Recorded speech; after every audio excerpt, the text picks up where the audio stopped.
pobedu bih posvetio našem danas preminulom doktoru kluba. Dr. Dejan Stepanović je preminuo u 62. godini.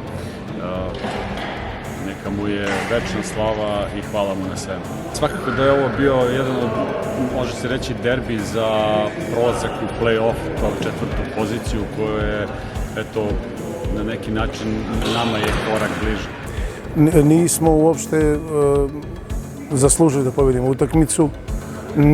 Nismo na nivou na kom treba da budemo. Početak je bio pripao domaćinu, prva četvrtina u strašnom naletu gde nismo mogli da se uopšte snađemo, gde su oni dobro taktički postavili, pre svega zaustavili naše igrače, sve jako su dobro pripremili.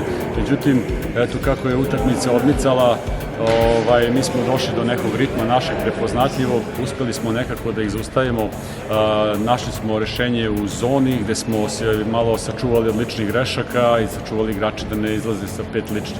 Nije ni bio ni dobar napad, ni dobra odbrana, sve je bilo stvarno, to možda vama izgleda sa strane, nije možda nego sigurno, izgleda vam sa strane kao, ali to mi osjećamo dole da mi nemamo snage da pobedimo utakmicu. Stvarno, nemamo snage. Već opet pričali smo o nekom kanalu, o izlasku iz kanala, ali nismo kadri, još treba da učimo od ovakvih ekipa kako treba da se ponašamo. Treba da znamo i da provociramo kao što oni rade i tako. Sve treba da znaju. Kako bi onda prokomentarisao razliku između početka meča u kom ste bili, recimo, dominantni?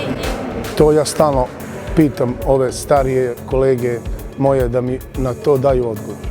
Zašto imamo pad? Zašto? To su ta 5 ista igrača koji su igrali prvu četvrtinu i ja ne znam šta treba da uradim. Ja pitam, molim nekog da dođe da mi kaže o čemu se radi. Mi sad ovdje pričamo kao da je smak sveta.